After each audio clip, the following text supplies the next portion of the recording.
Manipurgi Nupi Shing Loukhiba Thoudang Aduna Ngasigi Manipur Asi Oibani. TUNG PHIREP LOUBADA Nupi Shing Thoudang ADUK MATIK CHAO HAINA KEIRAO ASI MLA Rameshwar PHONGDOKHRE. Wafam Asi all Kiamgai Nupi Chauka Thoudang Luke Nifu Suba Kumon Thoudang Company Ledana. Kiamgai Mamang Likai Leba Ibudo Kagem Bamacha Ibungo Laibung Pangtopa Thoudang Amada MLA Rameshwar PHONGDOKHRE. Kumon Thoudang Aduna PDA Chairman Oiba KEIRAO ASI MLA Rameshwar. Look Asigi President M. Sobita. Chief Advisor Tes Banishana, Retired MCS Heads Mathang Amade, Atay Masak Naiba Yui Kian, Thoudang Maru Eba, Yui Sing Oina Sargake, Thoudanga Mari Lainana, MLA Rameshwar Hai, Manipurgi Nupi Sina Loukhiba Thoudang Asi, Singtabagi Loiba Nairoi, Nupi Land Gim Matam Dagi Hauraga, Hosik Lamdam as a Tokliba Land as if Fauba, Iba Singna Lebak as a Kanduna Lakpane. Masida Natana, my Jay Nupi Sina Sell Illiba Yongi Fishing as so, Malem Quiding Chow Potopa Potong singing Panuda Oibani.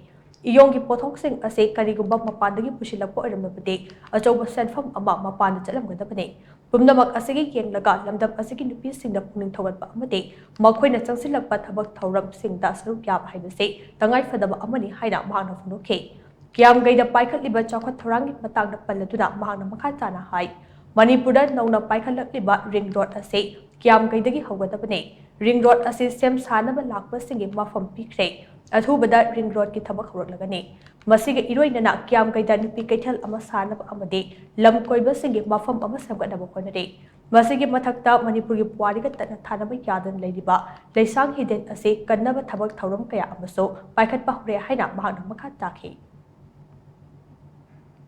koi nupi singna lebak ki damakta masa ki damakta wi bse isona su yabi ha bse haiba thogdok duna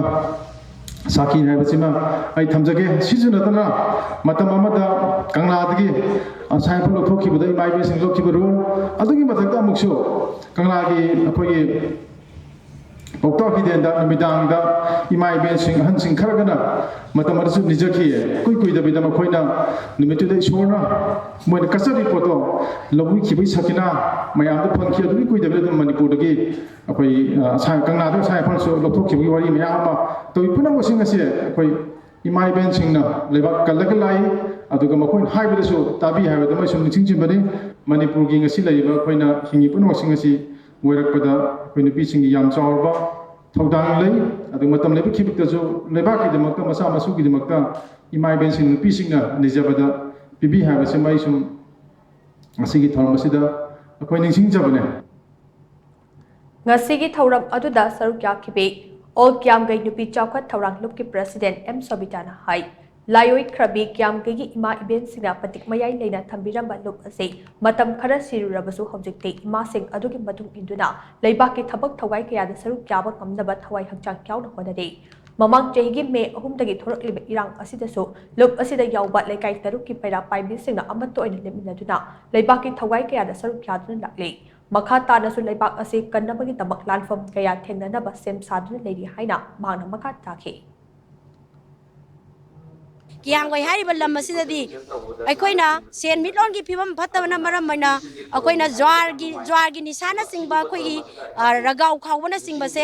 aikoi gi site gi di masimadi tawbiganu haina media gi thongda aikoina ngasigi haijariba se hana soi koi advance oina haijagrabani akoi di isagi rule over power season azroi rule gi matungina police department na lokhalakpa ain gi matungina satharaga aikoi police department da adum takjagani mayam sidai da lekai khulda Gumba Henba Aikoina Hajari Basida Yabida Batolagadi, Aiko Lekai gi Maira Pabi Singna, Aiko Birakba, Zairak Singa Mayam Puna Pangbinasi Habasima, I Tamzage, Adua, Hosi present situation Asiana Tuna Tangdulaita, Puhan Biro Habasimadi, Manipur Gomen and the India Gomen Mapam the Hajaraga, Aiko Maira Pabi Habase. Ima ibena hogot piramba puthok piramba thabak adong asi so haurakli ba naha singje mai hauraga adum ima singi matung inbang amaga thawai kubak ta haptuna ima leibak thingna bangam gani haiba simadi mayamgi mahut sinjaraga aina mayam media gi thongda